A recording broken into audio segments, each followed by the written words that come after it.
Ito mga bay, oh. Nakaran. Ang pangit ng mga dahon ito. Ito. Yan, kapal na naman. Yan yung umaatake mga bay, oh. Yan, oh. Mga puti-puti na yan. Hello mga bay, good morning.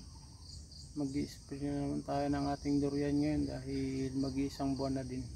Para magapan natin kagad yung mga insekto. Ang dami na naman umaatake. Ngayon is February 1 mga bay.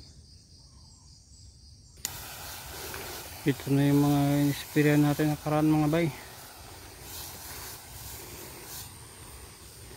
Ayan. Ang ganda na ng ano niya, dahon. Kapal na talaga.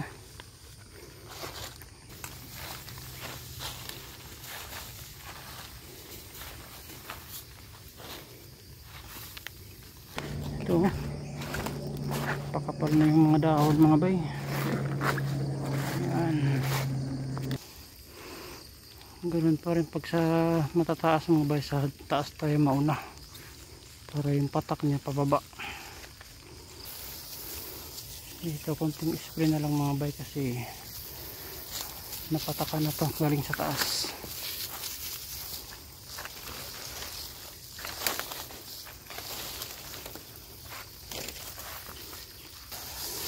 Ito mga bay, oh. Nakaran. Ang pangit ng mga dahon ito. Ngayon, ayan na. Ayan, mga bagong palabas, no? Spray para yung mga insekto hindi makadapo.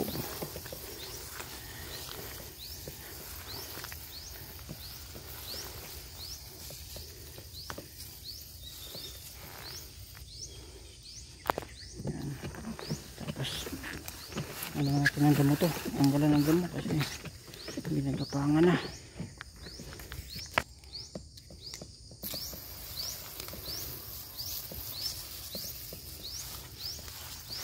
Nakikita nyo itong mga bay dun sa unang spray ko na video kung ano yung pinagkaiba niya ngayon sa nakaraan.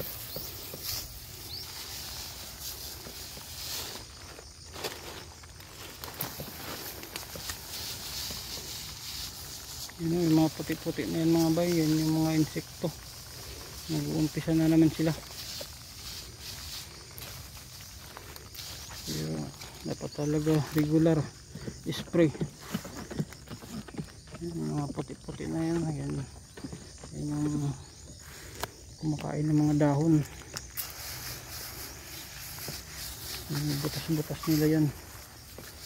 Kaya yung mga durian natin nahirapang lumaki kapag ginatake ng mga ganyan. Niligo talaga natin mga bay pa yung manghinayang sa pag-spray kumpara naman sa ano ating mga durian. Ayan, ito yan, kapal na naman.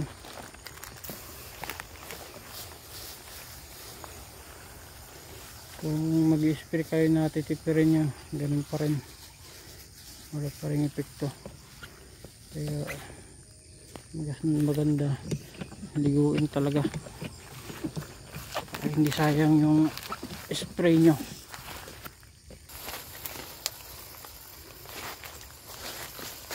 Yan mga bay, pakapal na yung mga dahon, no? Yan,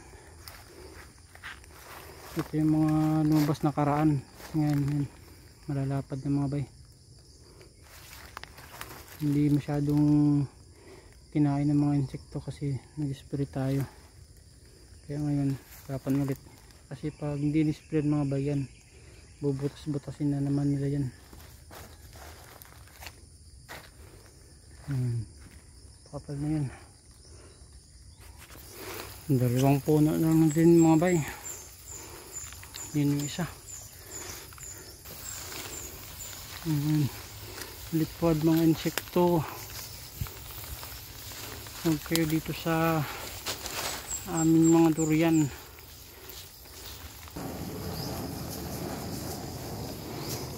Ito mga bay, mga lawa-lawa din sa ano durian natin, tanggalin natin. Yan yung umaatake mga bayong, yan oh. Mga puti-puti na yan. Inuumpisa na nilang butas-butasan. Yan yung kalaban natin sa ating durian.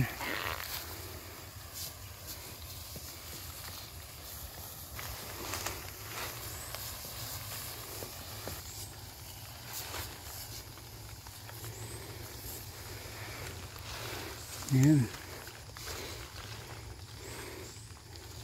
Natapos na din tayo mga bay. Maaga tayo natapos kasi maaga tayo nag-spray. Yung mga bagong tanim natin kapon nagdilig tayo dyan mga bay. Kasi maaraw pa rin ngayon no? Wala pa rin chance na umulan kaya nagdilig na tayo kahapon.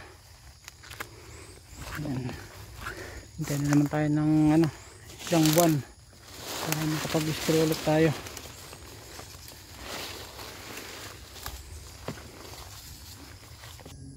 At hanggang dito na lang ulit mga bay.